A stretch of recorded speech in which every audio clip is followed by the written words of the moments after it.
አሜን ሃሌሉያ። እግዚአብሔር አምላካችን የተባረከ ይሁን። ሁላችሁንም በጌታ ሰላም እንኳን ደህና መጣችሁ ማለት እንወዳለን። ቅዱሳን ጌታ ኢየሱስ ይባርካችሁ። ስለዚህ ቀን ጌታ ይባረክ። እትዬ ቃቁዬ እንኳን ደህና መጣሽ። እግዚአብሔር አምላክ ይባርክሽ። የምንወድሽ የምናከብርሽ በእውነት ለእኛ እግዚአብሔር በረከት አድርጎ የሰጠን እግዚአብሔርን እጅግ አድርገን ባርካለን። ተባረኪ። ዛሬም እግዚአብሔር በመካከላችን ይናገረናል፣ ያስተምረናል። ስለዛ ጌታን እጅግ አድርገን ባርካለን። እስኪ ጊዜያችንን ሰዓታችንን ለእግዚአብሔር አሳልፈን ሰጥተን እንጸልያለን። ሃሌሉያ። ጌታ ሆይ እናመሰግናለን ስለዚህ ቀን። ታንክ ዩ ጂሰስ። የረዳህን ያገዝከን የዘላለም አምላክ እግዚአብሔር ዛሬን ደግሞ ያሳየህን በምሕረት በቸርነት ዛሬ ላይ ስላደረስከን ስም ይባረክ። ክብር ሁሉ ለአንተ ይሁን። አቤቱ አንተን የሚመስል የለም። ዓላማህ ታላቅ ነው። በእኛ ላይ ያለ ፍቅር ታላቅ ነው። እግዚአብሔር የዘላለም አምላክ፣ ስለዚህ ክቡር ቀን እግዚአብሔር መንፈስ ቅዱስ እጅግ አድርገን እንባርካለን። ጌታ ሆይ ለሚቀድመው ዘመናችን ላይ ዛሬ ልትናገረን ዴስቲኒን የሚያስጨብጥ እግዚአብሔር መንፈስ ቅዱስ ሕይወትን የሚያሳይ እግዚአብሔር መንፈስ ቅዱስ እንደ ጽዮን ተጓዦች ጌታ መንፈስ ቅዱስ የሚያስፈልገንን ስንቅ ለመቀበል በዚህ ያለን ጌታ አባ አስተምረን፣ ምከረን፣ መልሰን እንመለሳለን። በመንገድ እግዚአብሔር መንፈስ ቅዱስ እንድታስገባን አካሄዳችንን ካንተ ጋር ማድረግ እንድንችል መንፈስ ቅዱስ በዘመናት መካከል እኔን ይህን ትውልድ ሁሉ እንድትረዳ በጌታ በኢየሱስ ስም ጸለይን። እናመሰግናለን፣ እናከብርሃለን። አባታችን ስም ይባረክ። ዛሬም ቃል ሲናገር ቃሉን ላከ ፈወሳቸው ይላል። የሚፈውስ የሚያጽናና የሚመክር የሚመልስ ጌታ ወይ ይህ ብርቱ ቃል እግዚአብሔር መንፈስ ቅዱስ በመካከላችን ስለሚገለጥ ጌታ ሆይ ለባሪያም የሚያስፈልጋት ጸጋ አትራንስን እንድትሰጣት በሰጣት ዘመን ሁሉ ጌታ ያለመከልከል ለአንተ የሮጠች ስላለች መንፈስ ቅዱስ ጸጋ እንድታበዛላት ኃይልን እንድትሰጣት እጅግ አድርጌ እባርካለሁ። ክብርን ሁሉ አንተ ውሰድ። ተርፎ ያለውን ጊዜ ሁሉ ለአንተ ሰጠን። በጌታ በኢየሱስ ስም ጸለይን። አሜን ሃሌሉያ። እግዚአብሔር አምላካችን የተባረከውን ስለዚህ ቀን ጌታን እጅግ አድርገን እንባርካለን። እትዬ ቃቁ ላንቺና ለመንፈስ ቅዱስ ጊዜውና ሰዓቱን ሰጣለሁ። ጌታ ይባረክ። ጌታ የተባረከ ይሁን። ክብር ለእግዚአብሔር ይሁን። ያው ፍጻሜ ያላት ሴት ነው ርዕሱ። ፍጻሜ ያላት ሴት እንግዲህ የአዲስ ኪዳን ሴት ነች። የአዲስ ኪዳን ሴት ናት፣ ፍጻሜ ያላት ሴት። ስለዚህ እግዚአብሔር ቃሉን ደግሞ ያስተምረናል፣ ይናገረናል። ክብር ለእግዚአብሔር ይሁን። እንጸልይና ቃሉን እንዲያበራልን ከኔ ጋራ እንቀጥላለን። በጌታ በኢየሱስ ክርስቶስ ስም እጸልያለሁ። የአብርሃም አምላክ፣ የይስሐቅ አምላክ፣ የያዕቆብ አምላክ በጌታ በኢየሱስ ክርስቶስ ስም ስምህን እጠራለሁ። አባት ሆይ አንተ የዘላለም አምላክ ነህ። በክርስቶስ ኢየሱስ ስም መንፈስ ቅዱስ አንተ ከኛ ጋር ነህ። ቃልህን በኢየሱስ ክርስቶስ ስም መንፈስ ቅዱስ እንድታበራለን። ኢየሱስ መንፈስ ቅዱስ በመጣ ጊዜ ሁሉን ያስተምራቸዋል ተብሎ እንደተጻፈ ሁሉን እንድታስተምረን በዚህ አለን። ሴቶች ልጆችህ፣ ወንዶች ልጆችህ ከሩቅ ከቅርብ በማዕድ ዙሪያ ተሰብስበናል። እንድታበላን እንለምንሃለን። አብላን በጌታ በኢየሱስ ክርስቶስ ስም አሜን አሜን። ጌታ የተባረከ ይሁን። ጌታ ይባረክ። የአዲስ ኪዳን ሴት የአዲስ ኪዳንን ሴት ለማወቅ መጀመሪያ የብሉይ ኪዳንን ሴት ማወቅ ያስፈልጋል። በብሉይ ኪዳን ሴት እንዴት ነበረች? እግዚአብሔር ዘፍጥረት 1:27 ላይ እንደዚህ ይላል። በጌታ ስም አነባለሁ። ስለዚህ እግዚአብሔር ኤሎሂም ሰውን በራሱ መልክ ፈጠረው፣ በእግዚአብሔርም መልክ ፈጠረው፣ ወንድና ሴት አድርጎ ፈጠራቸው ይላል። ክብር ለእግዚአብሔር ይሁን። እግዚአብሔር መልካም አምላክ ነው። እግዚአብሔር ወንድና ሴት ሲፈጥር በመንፈስ በስጋ በእግዚአብሔር ፊት አንድ ቀን ነው። ይሄ ካስናስተውለው ዘፍጥረት 1 ላይ ነው ሴት የተፈጠረችው። ከማን ጋር? አዳም የተፈጠረ ቀን። አዳም የተፈጠረ ቀን አዳምና ሔዋን አንድ ቀን ተፈጠሩ። ምን ይላል ዘፍጥረት 1:27 ላይ? ስለዚህ እግዚአብሔር ሰውን በራሱ መልክ ፈጠረው፣ በእግዚአብሔርም መልክ ፈጠረው፣ ወንድና ሴት አድርጎ ፈጠራቸው። አንድ ቀን ተፈጠሩ። ስለዚህ እግዚአብሔር ወንድና ሴትን ሲፈጥር በመንፈስ በስጋ አንድ አድርጎ ነው የፈጠራቸው። አንድ። ክብር ለእግዚአብሔር። ሴት የሚለው ይሄ ውመን የሚለው በእንግሊዝኛው ጋይን ይሉታል በግሪክ። ምን ማለት ነው? ጋይኒኮሎጂ የሚለው ከዛ የመጣ ነው። ሴትን የሚገልጥበት ውመን፣ አደልት ውመን፣ ፊሜል ማለት ነው። ግን ውመን ሲል ሜሪድ ውመንን ነው አብዛኛው በብሉይ ኪዳን የሚገልጠው ማለት ነው። ክብር ለእግዚአብሔር። እንግዲህ እግዚአብሔር አዳምና ሔዋንን ከፈጠረ በኋላ ዘፍጥረት 2:15-18 እንደዚህ ይላል የእግዚአብሔር ቃል። ክብር ለእግዚአብሔር ይሁን። መጽሐፍ ቅዱስ ያላችሁ ዘፍጥረት 2:15-18 እናነባለን። ጥሩ እየልታነብልን ይመችሻል? Yes.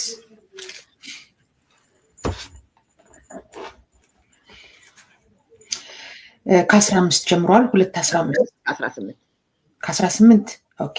ከ15 እስከ 18 ኦኬ። እሺ። በጌታ በኢየሱስ ስም አንባለሁ። እግዚአብሔርም አምላክ ሰውን ወስዶ ያበጃትም ይጠብቃትም ዘንድ በኤደን ገነት አኖረው። እግዚአብሔርም አምላክ ሰውን እንዲህ ብሎ አዘዘው፣ ከገነት ዛፍ ሁሉ ትበላለህ፣ ነገር ግን መልካምና ክፉን የምታስታውቀውን ዛፍ አትበላም፣ እርሷን በበላህ ቀን ሞትን ትሞታለህና። እግዚአብሔርም አምላክ አለ፣ ሰው ብቻውን ይሆን ዘንድ መልካም አይደለም፣ የሚመች ረዳት እንፍጠርለት። እግዚአብሔር አዳምን ወደ ኤደን ገነት አመጣ።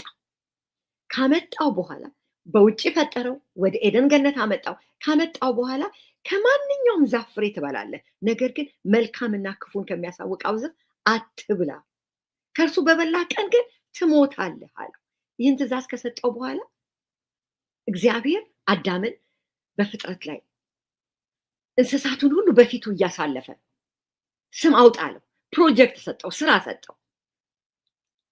ከሰጠው በኋላ አዳም ያንን ሁሉ ነገር ጅቡን፣ አንበሳውን፣ ነብሩን፣ ውሻውን ስም ካወጣ ከጨረሰ በኋላ አየና አንድም የሚመስለው የለም።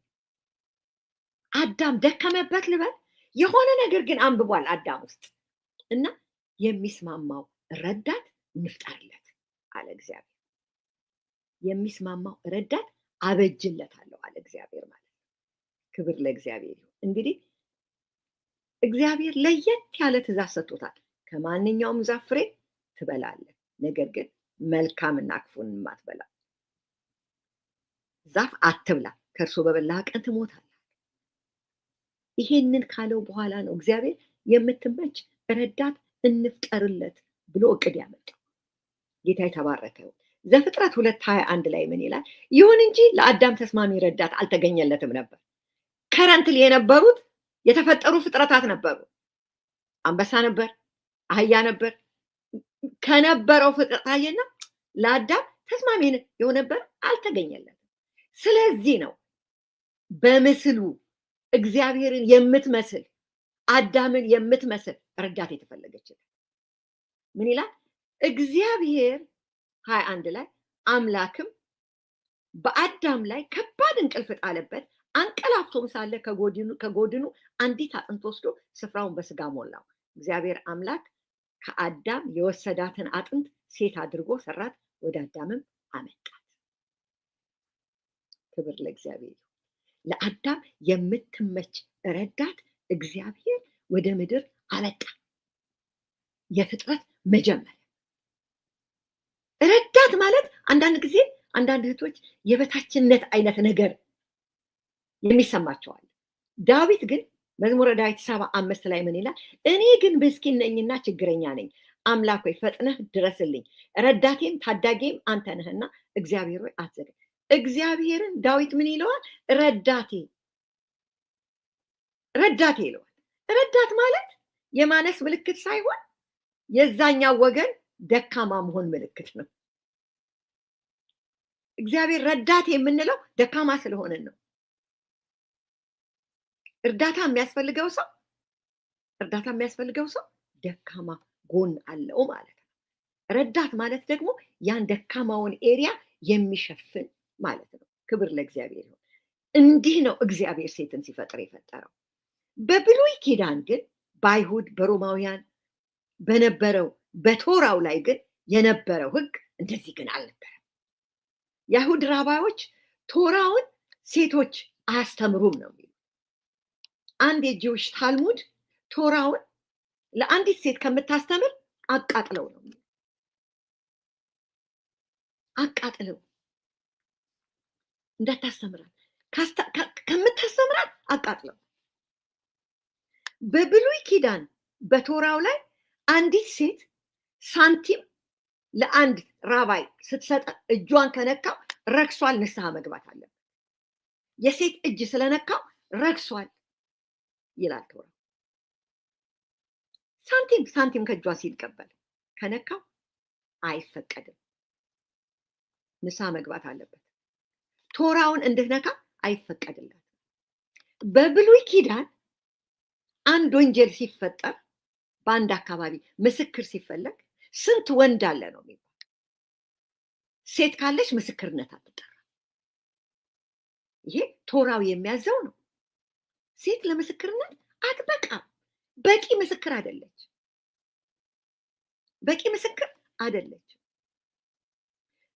በአዲስ ኪዳኑ ትዝ ይላችኋል።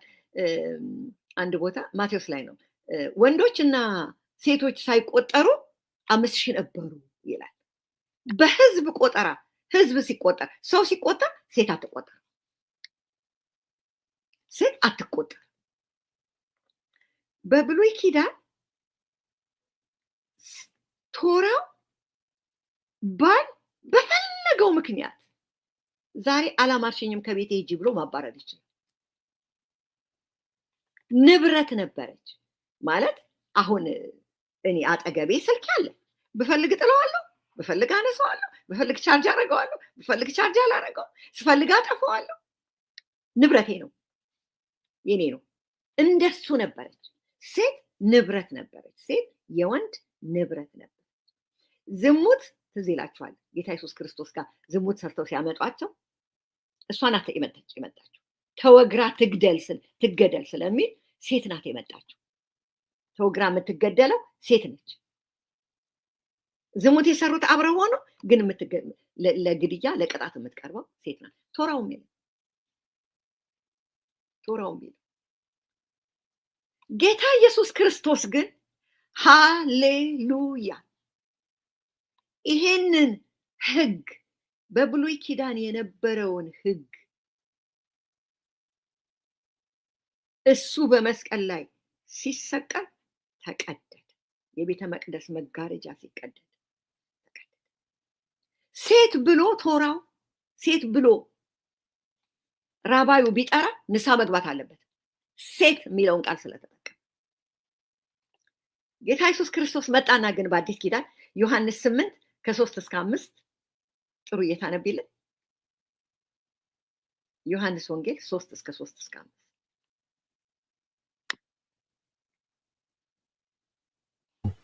ስምንታችን ከቁዬ 8 ከ3-5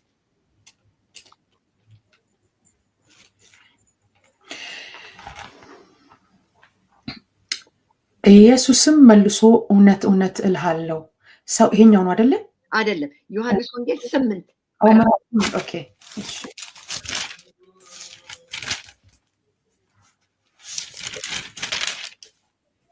8:3 ጻፎችና ፈሪሳውያንም በምንዝርና የተያዘች ሴት ወደ እርሱ አመጡ። በመካከሏም እርሷን አቁመው መምህር ሆይ ይቺ ሴት ስታመነዝር ተገኝታለች፣ ተያዘች። ሙሴ እንደዚህ ያሉትን እንዲወገሩ በሕግ አዟል። አንተ ስለሷ ምን ትላለህ አሉት። የሚከሱበትን በቃ እሺ። አዲሱ ትርጉም እንደውም በጣም ቆንጆ ይለዋል። ምን ይለዋል? መምህር ሆይ ይህች ሴት ስታመነዝር ተያዘች። ሙሴ እንደዚች ያሉት ሴቶች በድንጋይ እንዲወገሩ በሕጉ አዞናል። አንተ ምን ትላለህ? ታዟል። በቃ እንድትወገር በሕጉ ታዟል። በጣም ነው የሚገርመው። ይቅልና ደግሞ ዘዳግም 25:1 ላይ ደግሞ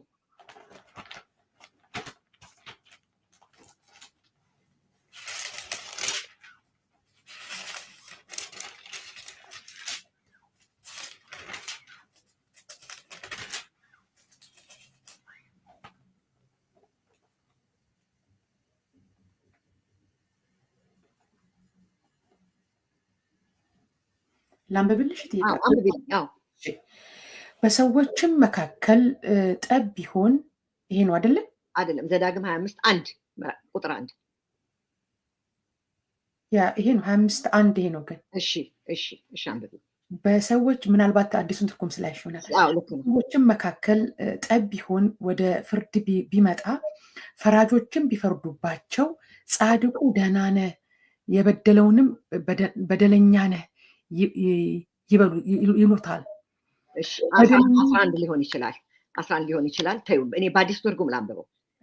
አንድ ሰው አንዲት ሴት ካገባ በኋላ እርሷ የማይወድበት ነገር በማግኘቱ ቢጠላት የፍቺ ምስክር ወረቀት ጽፎ በመስጠት ከቤቱ ያባረራታል። ሙሴ ሲመለከት ምንም ሳይሰጧት ነው የሚያሰናብቷት። ስለዚህ ሙሴ ሲጽፍ ምን አለ? አንዲት ሴት ስትሰናበት ወረቀት በቃ በሕግ ፍታት። በሕግ ከፈታት ድርሻ አላት የሆነ ነገር።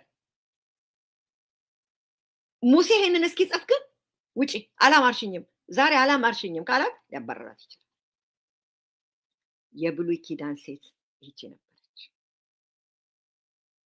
የአዲስ ኪዳኗ ሴት ግን ይሄ ኢየሱስ ክርስቶስ በመስቀል ላይ ሲሞት ከዛ በኋላ የተገኘች ሴት ነው። ክብር ለእግዚአብሔር ይሁን። ዛሬ እኔና አንቺ ጥሩ እዚህ የሆነው ይሄ ኢየሱስ ክርስቶስ የሰጠን ነፃነት፣ በአዲስ ኪዳን የተገኘ ነፃነት፣ ሰው ያደረገን ነፃነት ነው። የእግዚአብሔር ልጅ ኢየሱስ በመስቀል ላይ ከሰው ተቆጠርን፣ ስማችን ተጠራ። ስም የሌለን ሰዎች ስማችን ተጠራ። እስቲ ለጥቂት ደቂቃ አስቡ። በብሉይ ኪዳን ተወልዳችሁ ቢሆን አሁን የት ጋር ነበር? አሁን የት ነበር የምትሆኑት? ሳስበው ሁል ጊዜ ይደንቀኛል። ጌታ ሆይ ስለዚህ ብቻ እንኳን ስለሰጠኸኝ ነፃነት፣ ኢየሱስ አድኖኛል ብዬ ለመናገር፣ ክብርህን ለመግለጥ እድል ስለሰጠኸኝ ሁልጊዜ ይሄንን እላለሁ። ክብር ለእግዚአብሔር። ስለዚህ የአዲስ ኪዳን ሴት ናት። ፍጻሜዋ ያማረ ሴት ነች። የአዲስ ኪዳን ሴት ፍጻሜዋ ያማረ። ክብር ለእግዚአብሔር። የመጀመሪያ ነጥቤ የአዲስ ኪዳን ሴት የትንሣኤ አብሳሪ ነች። ክብር ለእግዚአብሔር። የትንሣኤ አብሳሪ ናት። ይሄ የእግዚአብሔር ወንጌል ክርስቶስ የተገለጠበትን የኪዳን መጽሐፍ ነው። ጌታ የተባረከ። ዮሐንስ 20:1-18 ያለው ነው፣ ግን አለፍ አለፍ ብዬ አነባለሁ። ክብር ለእግዚአብሔር ይሁን። እሁድ ጠዋት በማለዳ ይላል፣ ገና ጎህ ሳይቀድ መግደላዊት ማርያም ወደ ኢየሱስ መቃብር ሄደች። እዚያም እንደደረሰች መቃብሩ ተዘግቶበት የነበረው ድንጋይ ከመቃብር በላይ ተነስቶ አየች። ስለዚህ እርሷ ወደ ስምዖን ጴጥሮስና ኢየሱስ ወደሚወደው ወደ ሌላው ደቀ መዝሙር እየሮጠች ሄደች።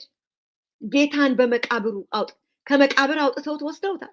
የት እንዳኖሩት አናውቅም አለቻቸው። በዚህ ጊዜ ጴጥሮስና ሌላው ደቀ መዝሙር መጡና ወደ መቃብሩ ሄዱ።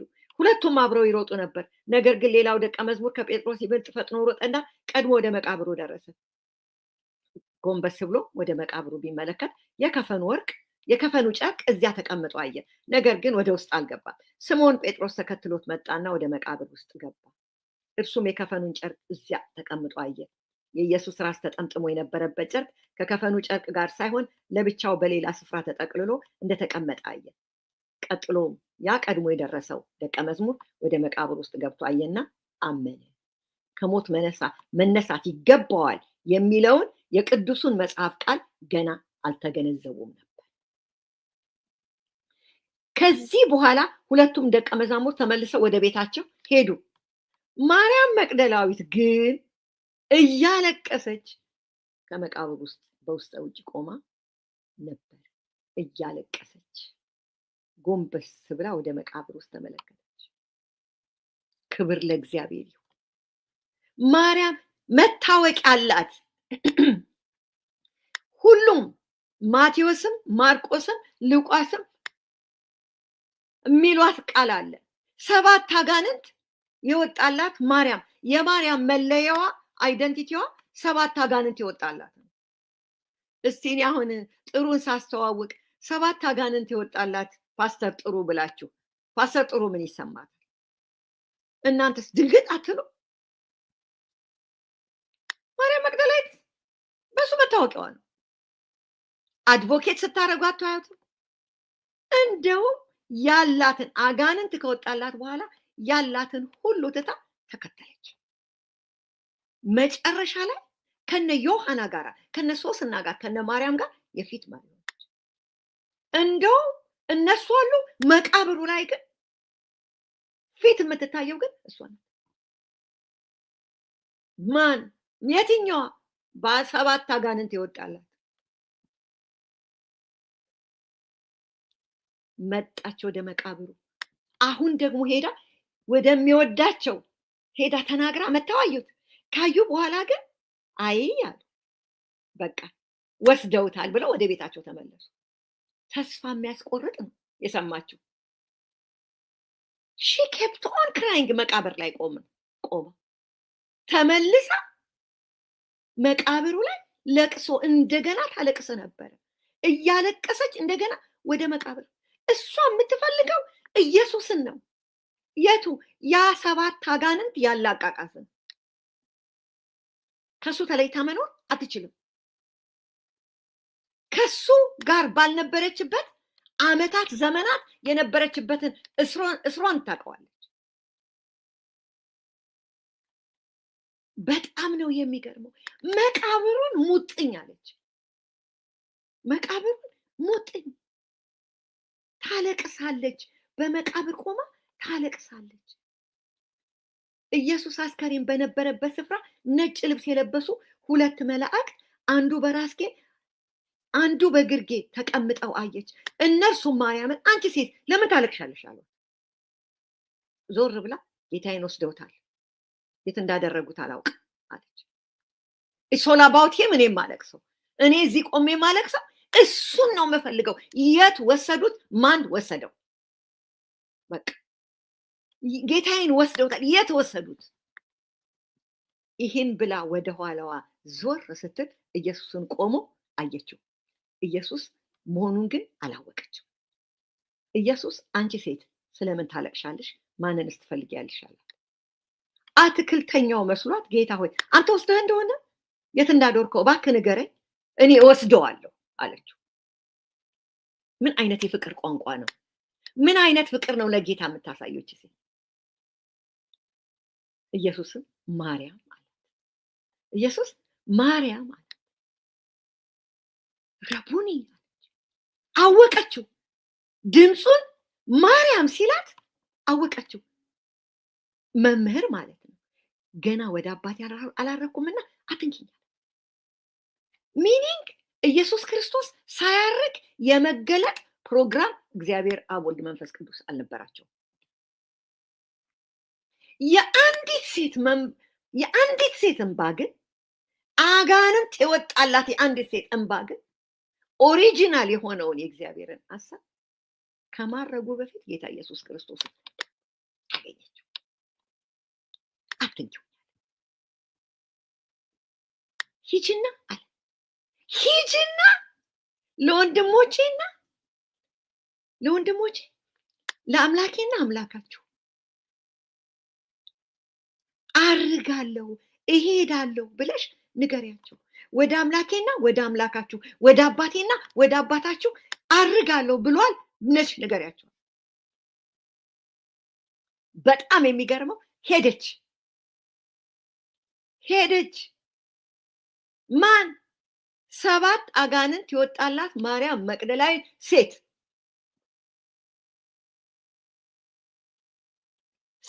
ስሟ መጠራት የማይችል የማይገባት ሴት ይሄንን የመስራች ይዘሽ ሂጂ ተናገሪ። ክብር ለእግዚአብሔር። ሄዳ መጀመሪያ ያለችው ነገር ነው የሚያስደነግጠው። ጌታን አየሁት። ሃሌሉያ!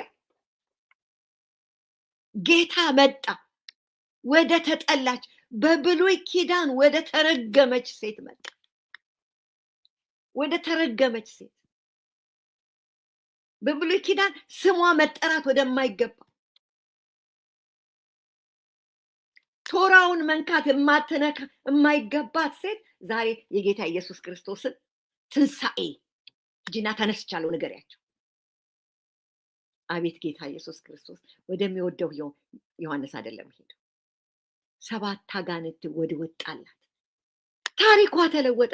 የትኛዋ ማርያም? ጌታን ያየችው። ሌሎች ወራይቱ አይደንቲቲዋ ተለወጠ። ኖ ሞር ከዚህ በኋላ 7 አጋንንት የወጣላት አይደለም መታወቂያዋ፣ ኢየሱስን ያየችው። እነ ዮሐንስ የትኛዋ ማርያም ሲባሉ እንደ ጌታን ያየችው ማርያም።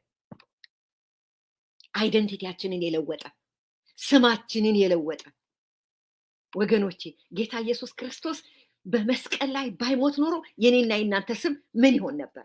ማን ነበር ስማችን? ማን ነበር የምንባለው? እቺ አመፀኛዋ እኔን ብታስቡ ይቺ አመፀኛዋ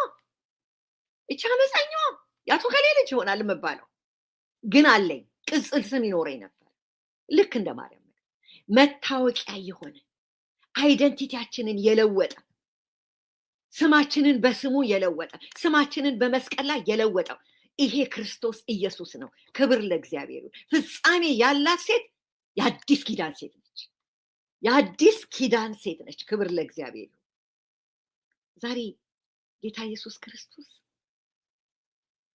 እኔና እናንተን ሲያየን እንደ ማርያም መቅደላዊት ነው። ጎሄድ ተነሺ፣ ተናገሪ። ምን ይላል? የኢየሱስ ክርስቶስ መሞቱን በልብ አምኖ መነሳቱን በልብ አምኖ በአፉ የመሰከረ እኮ ነው ይድናል የሚለው። ተናገሪ። ሲሰቀል ብዙዎች አይተውታል፣ ሲነሳ ግን ብዙዎች አላዩትም። ተነሺ፣ ተናገሪ። ይህን ማንም ያላየውን ኢየሱስ፣ ያንገላቱትን ኢየሱስ እሷ ግን በክብር አየችው። እሷ ግን በግርማው አየችው። በአዲስ አካሉ አየችው። በአዲስ በተገለጠው አካሉ አየችው። ወገኖቼ ለምንድን ነው ማርያም መቅደላዊት ሙጥኝ አለችው? ለምንድን ነው ከመቃብሩ ላይ አልነሳም ያለችው? ወገኖች ለምን ነው የምታለቅሰው? እነዛስ ለምንድን ነው ወደ ቤታቸው የሄዱት? ቅድም ሳነብላችሁ ኢየሱስ ክርስቶስ እንደሚነሳ የነገራቸውን አላስተዋሉትም፣ አልተገነዘቡትም። ምን ይላል? ሉቃስ 24 ከ7 እስከ 10 ጥሩ እያንብቢል።